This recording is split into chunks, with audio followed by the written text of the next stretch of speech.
Latest pivot.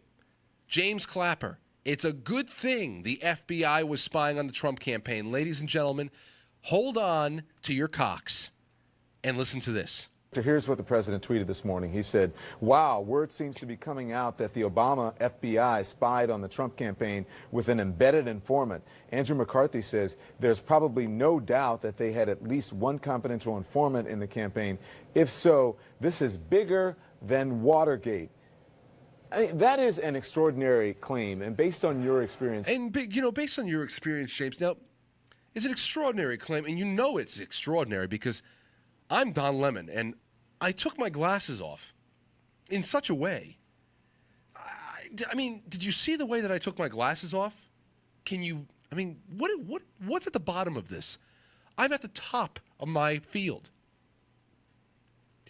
Am I not at the top of my field? Than Watergate. I mean, that is an extraordinary claim, and based on your experience, what is the likelihood that it's true?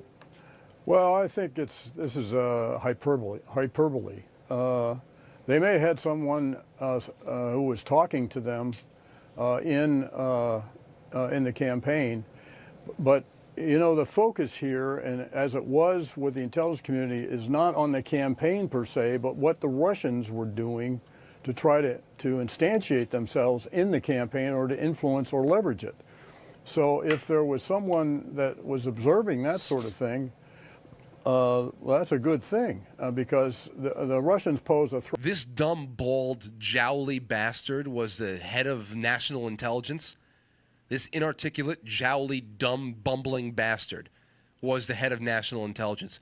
God help us. To the very basis of our political system. And I think it's huge. One more time. That's a good thing. Observing that sort of thing, well, that's a good thing because the Russians pose a threat to the very basis of our political system. Oh, they do? They do? Well, you didn't care about the Russians for the first 70 years that they were hanging around and expanding government and bringing all their commie friends inside. You didn't care about that. You were screaming at Joe McCarthy. You're calling everybody after him a McCarthyite whenever they talked about the dangers of communism. You freak. You bald freak. And I'm bald, so I can call bald freaks, okay? So this is the new pivot, everybody. You're talking about ice dancing and pirouettes? This is the latest pivot. In January of 2017, if you were to quote the New York Times' own reporting in saying that the Trump campaign was wiretapped as evidence that the Obama administration was spying on Trump, you were called a conspiracy nut. Mark Levin spearheaded this in March of 2017. Please go check it out. He did it masterfully. Okay? And this is all they're reporting.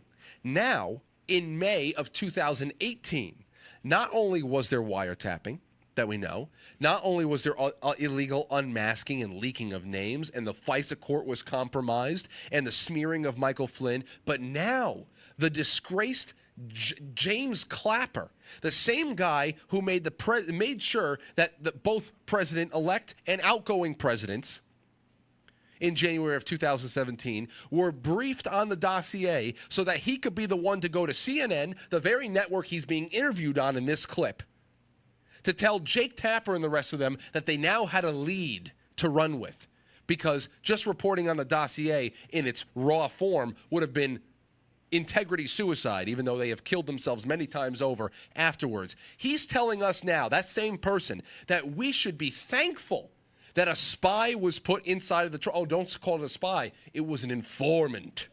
An informant. Now we need to be thankful. So first there was no spying going on. Now we need to be thankful that there was a spy inside of the Trump campaign to possibly even save Trump from Russia. He's not. It wasn't about Trump. It was about saving the campaign itself from being infiltrated by Russians. They were looking out for him.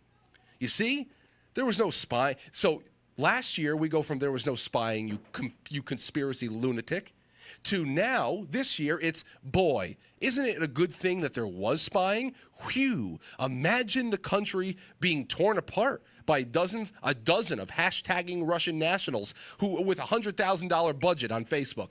Imagine. Imagine the horror. No, the media has torn apart the country far more than a half a dozen idiots on Twitter did. And now they're pretending like like they were just trying to help. That's the latest pivot. They were just trying to help. I will just say this in closing, because I have about 3 minutes left. You know how you help someone who's in harm's way, especially in a situation like this? Look no further. The man's not a political ally per se, but look no further to Admiral Mike Rogers, a guy who took Trump and his campaign aside, okay, and let him know that there were some major irregularities at FISA, and that you should probably move your transition headquarters into New Jersey because your tower has been tapped by criminal elements inside of our government. That is a person who helps somebody in harm's way, not James Clapper a year after the fact, after $23 million, and the entire country has been spent. Any kind of cohesiveness in the country has been spent at this point, and now this is the final pivot. Well, thank God it was happening, because we were just trying to help Trump too. I mean, geez. And if you look at this, if you take a step back and you look at this, what the media is doing right now, they're actually not even attacking the Trump administration anymore. If you look closely, the press is circling their wagons around the ever more exposed Obama administration, because now we're actually hovering over the target of what was going on. That's the thing right here. There's actually not even attacking going on. It's all defensive. Rex, Imperator Rex actually pointed that out too in a very articulate way. It's all defensive. Look at it.